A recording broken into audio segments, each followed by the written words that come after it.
Okay, there's two different parts to the idea of the wave, how it originated. One is my son had to knit a doll at school, and he found that really, really hard because he had seen Chucky, and dolls represented some deep fear which he had to overcome to knit the dolls. So dolls are not necessarily a positive image for everyone. And the second one was when I had to go to Belgium, where I originated from, to deal with a family emergency. And I felt a wave of childhood coming towards me, and because we associated through dolls as toys, it felt like there was a big wave of dolls representing childhood as such, and we lived our experiences through the dolls. The situation in Belgium was such that it all of a sudden came over me.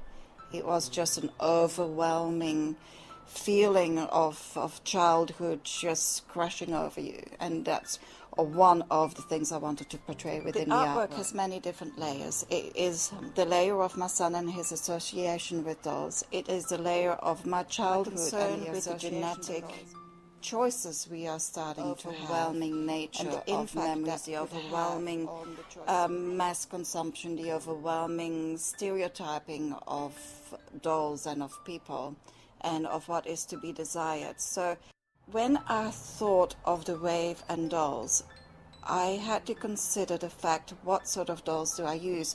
Do I use just any random dolls? Do I use new dolls? Do I use used dolls? I decided to use used dolls because they come with their memories of the children that played with them. I chose the Barbies because it's an iconic image that is known throughout the whole world.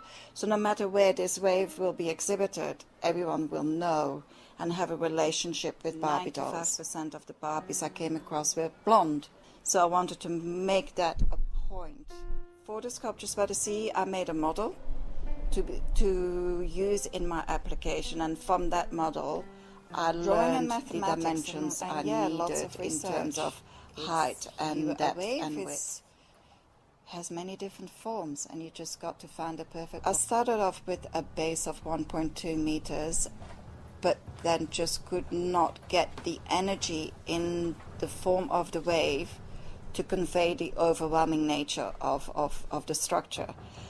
Because it's 3 meters high, 1.2 meter base was just not enough to convey the energy of the wave. And then probably after a whole week of researching and drawing and redrawing forms, I came to the realization I have to have a base of about 2.5 meters deep. You cannot compromise to be able to form the structure that needs to be shown that has the energy, the correct dimension, a wave that's moving forward.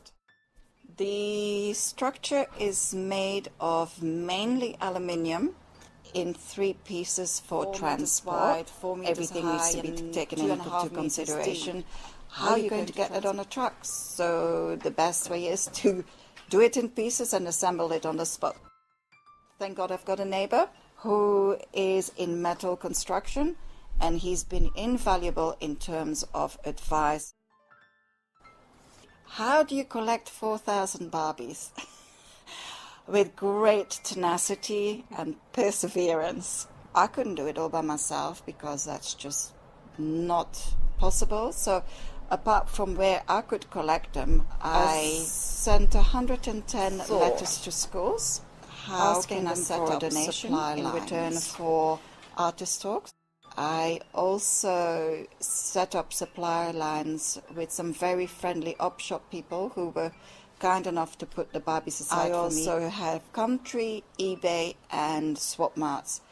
And every Sunday morning, 6 o'clock, I'm out onto the street doing the runs of the swap marts to see what's around. So the moment the Barbies arrive at my house, I put them in a box, then I sort them. I disrobe them. I take anything that doesn't belong to the Barbie outfit. That's lucky band for hair is all removed. Batteries are removed. To make sure that all the heads are secure, that the limbs are secure, that the clothes are off. Any painted element from the manufacturer, like knickers. As I needed a uniform skin color, I covered them with a enamel paint that approximates the skin color of the Barbies. I have learned to be very resourceful. Making a 3-meter high wave by 4 meters wide is not something I do every day. So every time I've advanced in the stages of the concept, the design and the manufacturing.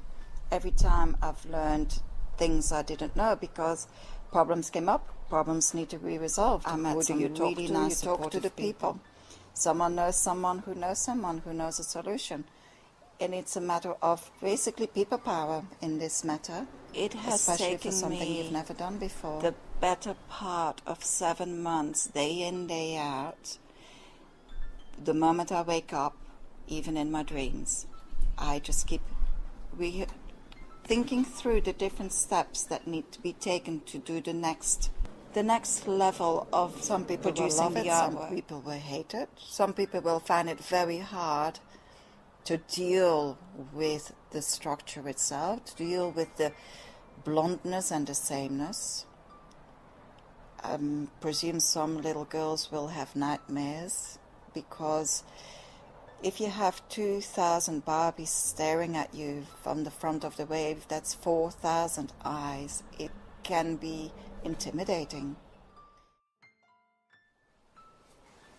It's a story, and the story started when I was young. It evolved and evolved and evolved until you come to the point where you're thinking, hold on, something is happening here.